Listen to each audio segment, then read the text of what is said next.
Hey, it's Super Marc from CASE-MCQ, one of the members of the beautiful team from CASE-MCQ. We like to help people from the English community. You should absolutely be our friend on Facebook. Yes, like and follow. Like that, we can throw out information to you for the meetings, for the webinars, lots of good information. And do go on our website, CASEMCQ.com. There's a bunch of info on there too. I got a meeting with Carol Chiasson. I could have done an interview with many different subjects just with her. I tried to narrow it down to the link with the CIUSS. Let's go and meet her. I prepared a couple of questions to try and narrow down the interview. If not, it could have went on like for 2 or 3 hours. She has so much information, so much to say. Really interesting person. Let's meet her right now. Carol Chiasson. Hello, it's Carol Chiasson. How are you? Or should I say, busy bee, Carol Chiasson. Carol, we've also been trying to meet for quite a while now, and it seems like you're in a million committees. So I should probably start by saying thank you for taking time out to come and speak with me. And the first question for everyone in internet land: who is Carol Chiasson? Well, before I answer, thank you. Thank you for the invitation and your patience. Yes, I do have a little busy schedule. Well, where do I begin? I'm Carol Chiasson, born and raised here in Cap-la-Madeleine, now known as Trois-Rivières. My mother was Anglophone from Gaspé, and she met up with my father, which is a Francophone from New Brunswick, in Gaspé, actually during the Second World War, where he was stationed there to intercept German submarines that were entering the Gulf. They fell in love and blah, blah, blah. So we ended up finally in Trois-Rivières. At home, we spoke English. My father always spoke to us in French. So actually, my siblings and I are bilingual. My elementary and high school studies were made at St. Pat's here in Trois-Rivières. And my higher education was done in French, either here in Trois-Rivières, Montreal, even in France. Unfortunately, today, I struggle to be fluent in my mother tongue. I don't have much opportunities to speak English, but I still try to do my very, very best, Marc, to stay connected with the English-speaking population in Mauricie, Centre-Québec. And obviously, being part of the English community, I do have their interests at heart. Professionally, well, for 29 years, I was a teacher at the Collège La Flèche within the special care counseling study program known as Éducation Spécialisée. And I still have a passion for intellectual disabilities, autism spectrum disorders, and Alzheimer's disease. From 2005 to 2008, with senior students, I worked with the educational staff at Obidjouan, which is an Atikamekw Nation community northwest of Robertval. And in time, this relationship and this experience led me to other teaching opportunities within an Indigenous context, like teaching at Kiuna, which is a First Nation college in Odanak, and with Inuit students in Kuujjuaq and later in Inukjuaq, Nunavik. And even if I'm retired, as you can see, I do things. I do also work with a team of researchers at l'UQTR, whose interest is in early childhood intervention in a natural setting, with children having neurodevelopmental delays or those on the autism spectrum. So yes, Marc, I do keep myself busy. Wow. It seems you said, yes, I'm retired, and then you went on. Yeah, the word retired, we have to find another word. I left my regular job, but I'm still very much on the work market, yes. I do feel you still have the calling to help other people. Well, yes, and hopefully that'll stay for a long, long time, yes. Good. As you said, we're in the Mauricie area. We're in the Mauricie region. We're in Trois-Rivières, halfway between Montreal and Quebec City. You being the person that you are, always wanting to make things better around you, knowing the English community. How did you come about, and in which ways are you helping the English community? Well, actually, everything started more or less by getting involved as a parent within the governing board at St. Pat's when my daughter was attending that school.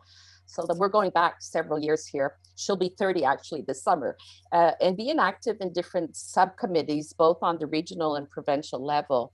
Well, I eventually was asked around the year 2000 by l'Agence de Santé et Services Sociaux to be part of the Regional Access Committee, who oversees access to health and social services for English-speaking people. That's a committee to make sure that the English-speaking people have the same access as French-speaking people, right? The access community?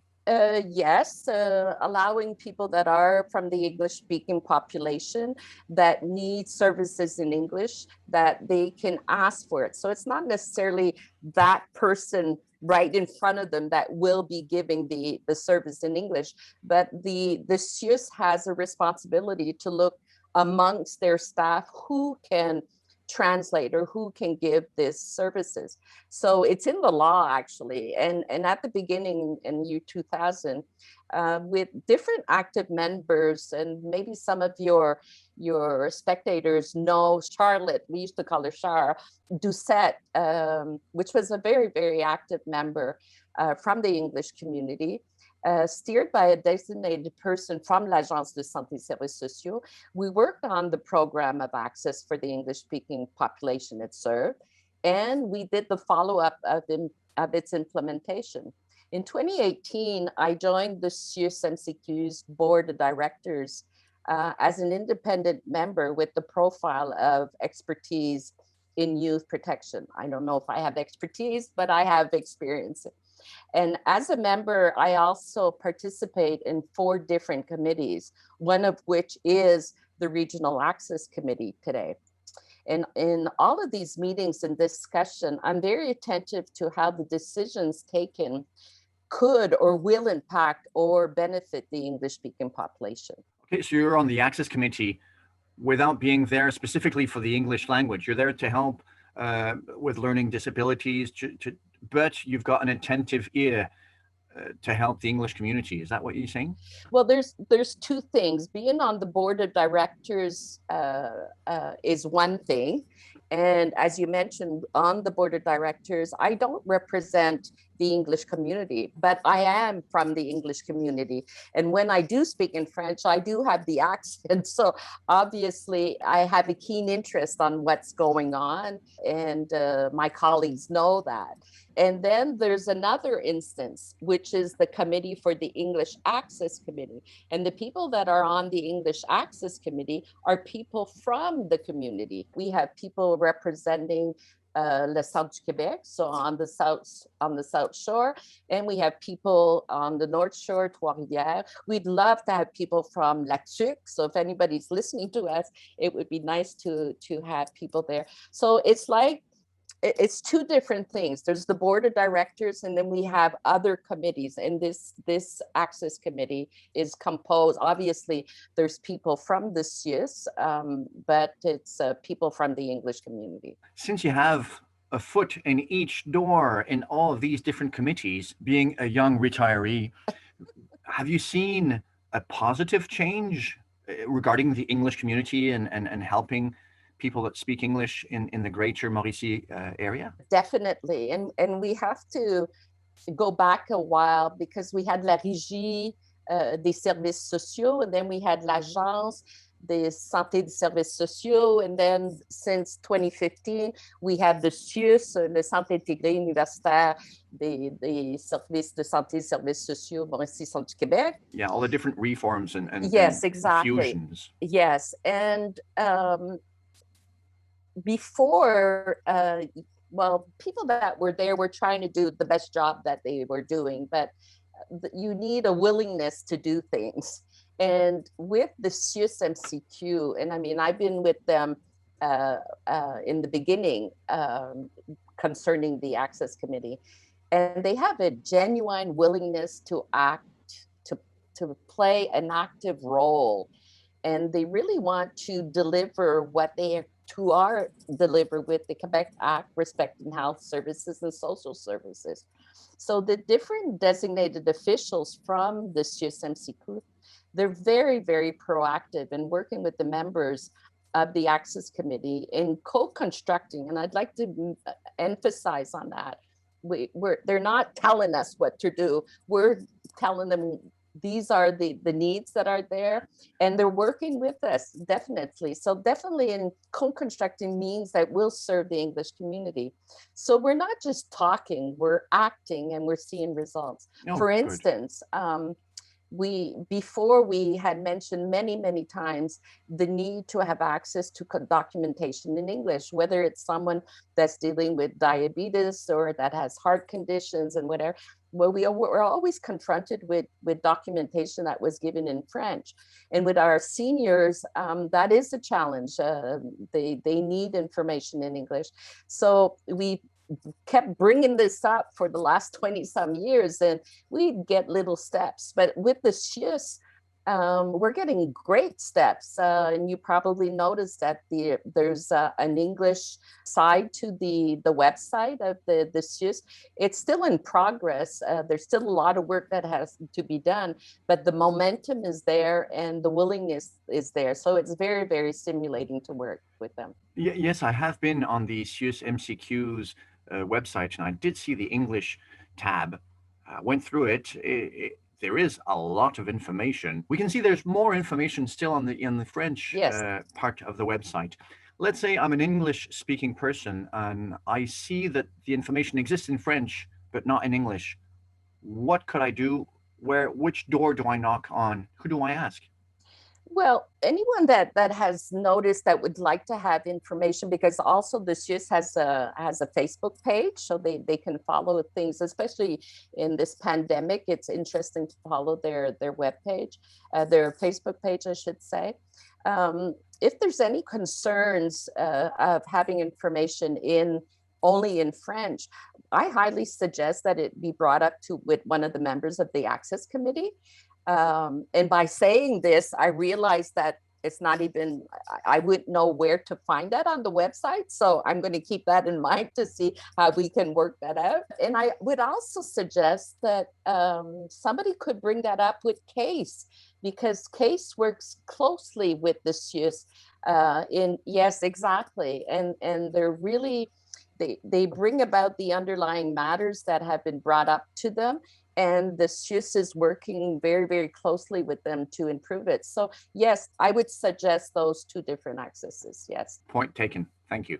Good. We were talking about the board of directors of the CIUSSMCQ, and that it's really sharing information. It's not just descending information, pushing down. It's gathering information and positive learning process from everyone talking together. Once again, I'll make a distinction with the board of directors and the Access Committee. The Access Committee is people from the English community that meet several times a year, and that bring about different issues, and we have an action plan and everything, and we're working towards that. While the board of directors is composed of 19 members. And of these members, 10 of them are independent members. That is, people that are there that correspond to a certain profile. I had mentioned earlier that my profile is expertise in youth protection. These individuals have been nominated by the Minister of Health and Social Services. And we have 7 official meetings per year, which, by the way, are open to the public. So I highly suggest that we do participate. Actually, their next meeting will be on Tuesday, June 15th at 7 p.m. Our meetings before pandemic time were live in different regions of Mauricie, Quebec, but with the sanitary measures due to COVID, our meetings are being held virtually now on Zoom. Well, it's maybe even easier for people then to assist. Exactly. And the meetings are publicized on the website, on the CIUSS website, and citizens can attend, and they can even submit beforehand their questions that will be read at the meeting and answered by the Chief Executive Officer of the CIUSSMCQ. So I do strongly invite all individuals to be present at these meetings and voice their concerns. Why should someone attend, and what kind of questions should they throw? Any questions regarding regarding services or any concerns that a person might have, any decisions, anything that they've heard of? They've heard that the Ministry of Health and Social Services has a budget, has just given a budget for mental health, and you would like to know more about it, or anything that is concerned with the health and social services. So when we're in these meetings, we're getting information from the different directors of all the services, and we are to decide as members of the board of directors to endorse the different decisions that have been made. But the decisions that are brought about at the board of directors have been previously discussed and debated in these committees. I mentioned earlier that I was in different committees. So we scrutinize a lot of that information, and we read all our material, and we ask our questions. And if it's not satisfying, they'll come back with the answers or whatever. So when we do get to the official board of directors meetings, a lot of these subjects have been chewed already. And so we're officializing. So this is a very good means for the English population, as well as the French population, actually, and even the native population, to be present, to understand what is going on. And it's a very big, we have a very big territory. We go all the way from La Touque, and we go all the way to Drummondville. So we have a very, very large area, and the CIUSS is very proactive and tries to have a good representation as much as the north side or the south region. So yes, it would be nice to have more people present and have an active role. Yes. And you said there was 19 people. There's 19 seats available on the board of directors. Yes, with depending on different fields, and to have representing different specialties, this and that. What is your specialty with the board of directors? Well, my specialty will be the youth protection. So I try to keep an open eye on whatever that is concerning youth. Yes. You're still throwing out good around you. Well, I don't know if I'm throwing it, but I'm trying. I mean, you're sharing good. You're making the world a better place, one decision at a time, and helping out. Yeah, but even if I do have the status as an independent member with a profile on youth protection, I actually try to focus on the quality of health and social services that are given to all individuals, whether they're young or old, whether they're French or English, or whether they're native or non-native. In regards to our youth, the pandemic, Marc, has taken a big toll on them.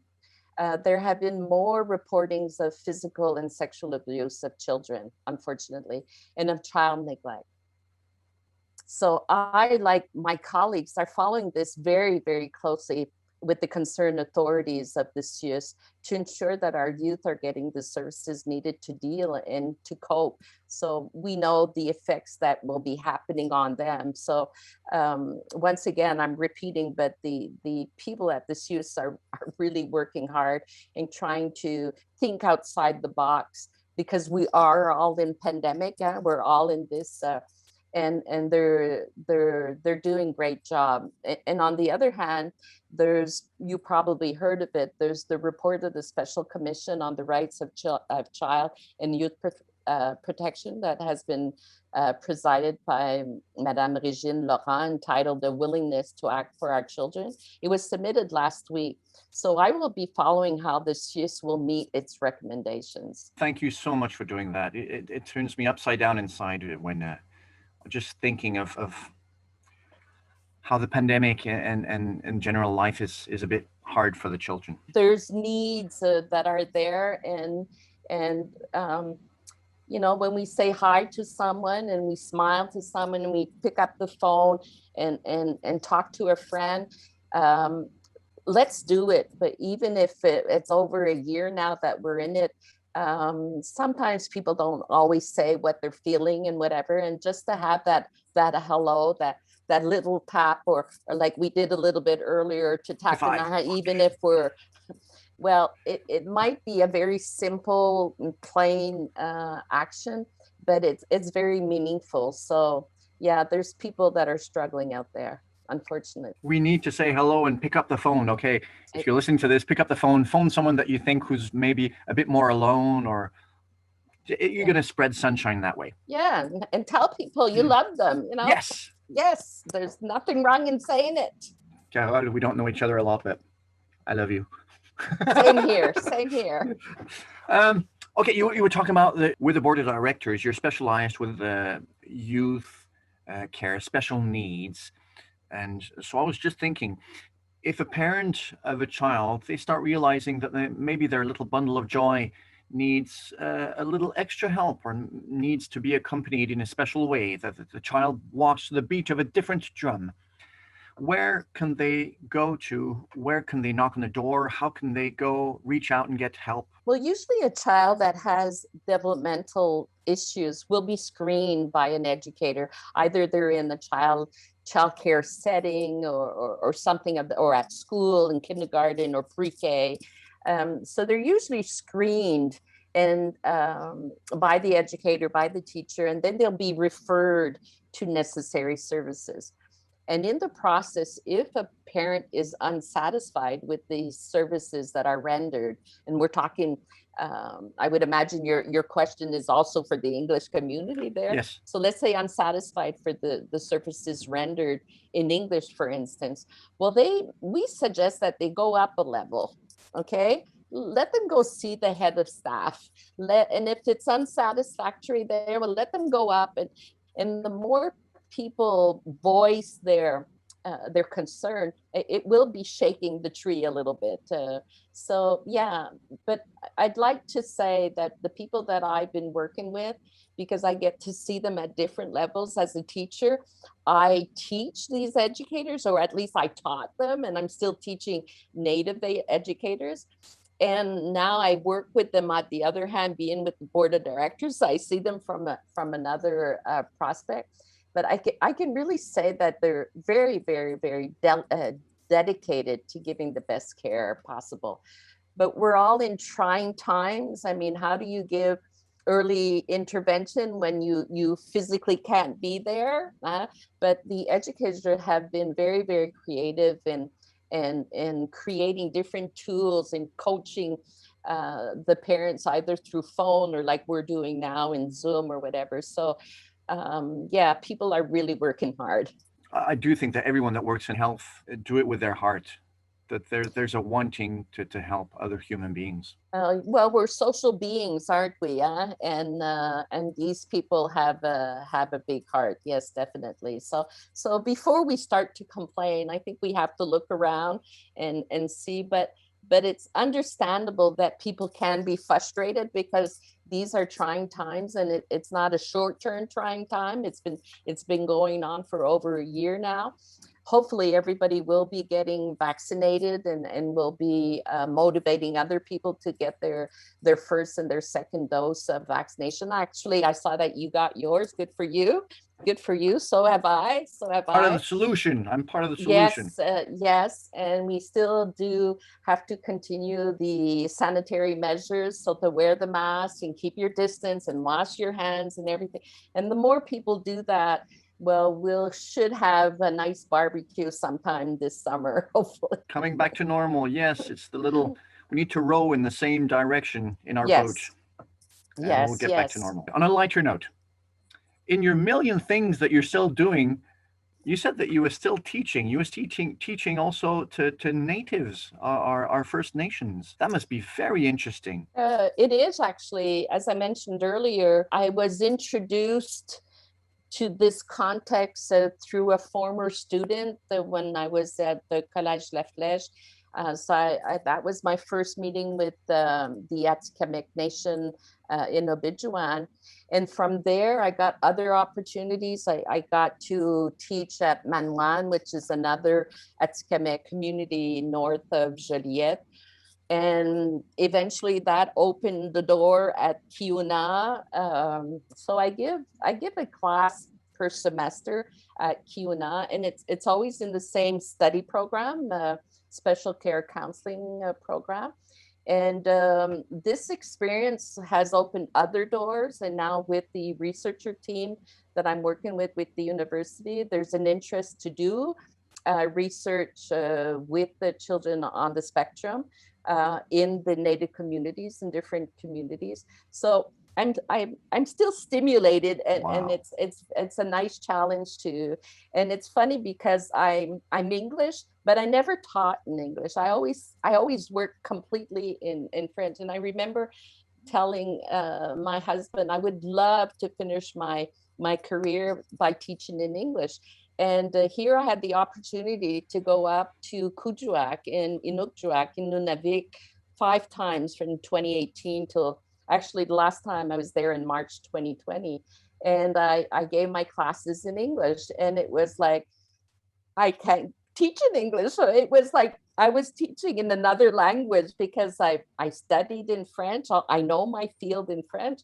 So anyways, that was a fantastic challenge. So hopefully it'll continue. But yes, I do continue to give a class per semester at Wow. CIUSSSMCQ, which is a fantastic Native college, actually the only one in Quebec.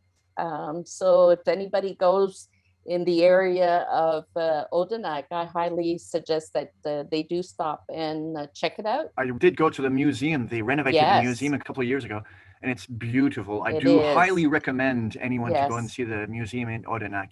yes. Have you picked up a couple of words? Well, of course. Like I don't know if I hello can and pronounce them well, but I'd like just to say, Mark, we think that Indigenous or First Nations, they're all the same, but they're not.